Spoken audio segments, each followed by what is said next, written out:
She is expected to make a full recovery. When that Delta jet flipped on landing in Toronto the other day, it was a combination of safety protocols and flat-out luck that no one died. But once passengers escaped the burning plane, there was a new concern: the bitter cold. Taking a cue from penguins, they huddled together, and it worked.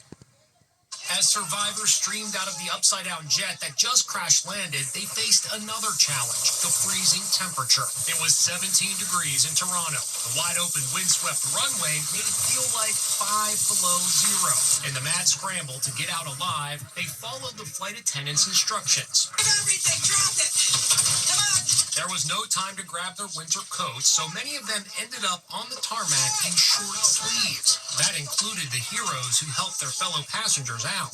Dozens of them gathered near a fire truck when somebody shouted, "Do it like penguins do it, get together." And that's just what they did, huddling together like a colony of penguins that you see in all those nature documentaries shot in the Antarctic. By sharing body heat, they weather any storm.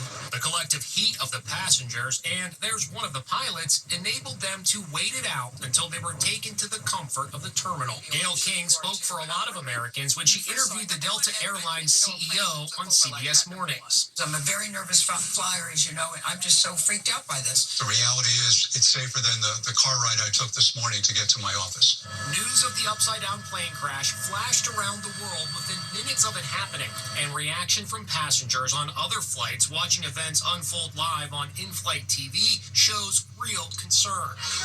This passenger actually blessed the plane before boarding her flight. And incredibly today, there was another aviation disaster. 2 small planes collided mid-air near a regional airport in Arizona. Authorities say at least 2 people were killed. The NTSB is investigating. And officials in Wyoming are asking for any videos that might help their investigation of that deadly tunnel fire which killed 3 people. And we're getting our first look inside the tunnel where a number of vehicles were incinerated. Video courtesy of a drone. It's like something from a zombie movie. Eerie drone footage from inside the Green River Tunnel. Creeping through the darkness, the drone captures haunting images of burned out cars. The 26 vehicle crash happened last Friday in Wyoming. Thick, acrid smoke billowed out. Now we're seeing what it was like inside the tunnel and how truly terrifying it must have been to those trapped inside. And this is raising eyebrows. It is a mock-up of a magazine cover depicting President Trump with a crown on his head, along with the headline, "Long Live the King." This was posted by the White House today after President Trump revoked a policy that tolls motorists $9 a day to enter Manhattan's busiest streets. He's crowning himself the king. President Trump is triggering an uproar with a social media post celebrating squashing the controversial congestion pricing toll in New York City. Manhattan and all of New York is saved. Long live the king, he says. The White House doubled down, posting a mock-up of a magazine cover showing Trump with a crown on his head. New York's Governor Kathy Hochul is hitting right back. Think about this. Next time you're stuck in traffic. Meanwhile, Trump and Elon Musk are making a jaw-dropping allegation in their first joint interview on Fox News.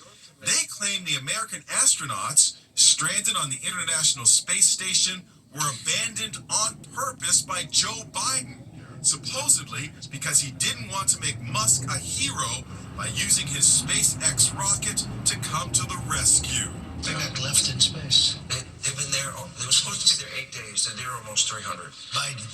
They were put, yes, they're left up there for political reasons, which is not good. It's a lot of fun. I like my crazy hair up here. Commander Suni Williams and Captain Butch Wilmore have been on the space station since last June. Their return to Earth delayed by a series of mechanical problems. Now Musk has been contracted to go get them. You now have the go-ahead. Yes, well, thanks to you. They didn't have the go-ahead with Biden.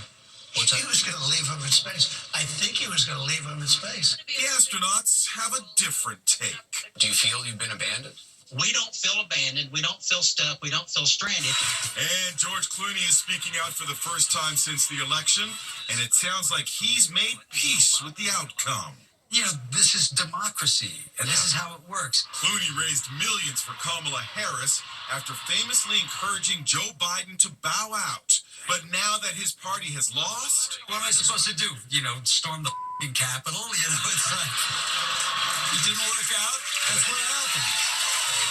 For Hollywood A-list, now back to that Delta jet that flipped over. No one was critically injured because they were wearing their seatbelts properly, not using a hack that's found on social media these days. Les Trent explains.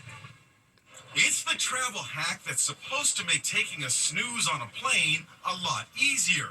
But in the wake of that upside-down plane crash in Toronto, is it a recipe for disaster? The hack is going viral on social media. Pulling your legs up and wrapping the seatbelt around them mid-flight is supposed to make you more comfortable and even help you sleep. Fasten your seatbelt around your feet and you will sleep like an angel, says one passenger. Flying has never been this comfortable before, says another. But in-flight safety experts say the seatbelt hack can be extremely dangerous. In fact, it's being labeled one of the dumbest ideas ever. Former flight attendant Elaine Swan says the seatbelt hack could be a big problem in unexpected turbulence. The plane can drop down several feet, and you can be injured if you're not properly buckled in your seat. That was proven big time this week in the Toronto crash landing when seatbelts saved the lives of passengers as they hung upside down. I can't imagine what you would say to somebody if you came across that. I was a flight attendant for 10 years, and if I came across someone doing that, I would stop in my tracks and tell them straightforward, please put your seatbelt around your lap the way it's supposed to be, not around your feet. We'll be back with more Inside Edition right after this. Next. More trouble for Meghan Markle launching her lifestyle brand. As Allison Hall reports, the new name she's chosen is already in use. There's major fallout over the new name Meghan Markle has picked for her lifestyle brand. And it's called As Ever. As Ever essentially means as it's always been. Of course, there will be fruit preserves. I think we're all clear at this point that jam is my jam. But there's a big problem. Turns out As Ever is already taken. For the last 8 years, it's been the name of a small family-run clothing company selling unique handmade pieces online and in boutique stores like this one in New York City. The company's loyal customers are lashing out. Sue her, please. You are the original. Royally scandalous. The owner, Mark Kolsky, says there has been an outpouring of support and concern regarding recent events around our namesake brand. We are aware we are not affiliated. Experts say Meghan is good to use the name As Ever as long as it's only for jam and household goods. She does not have the right to use the name As Ever in clothing and footwear. It's called As Ever.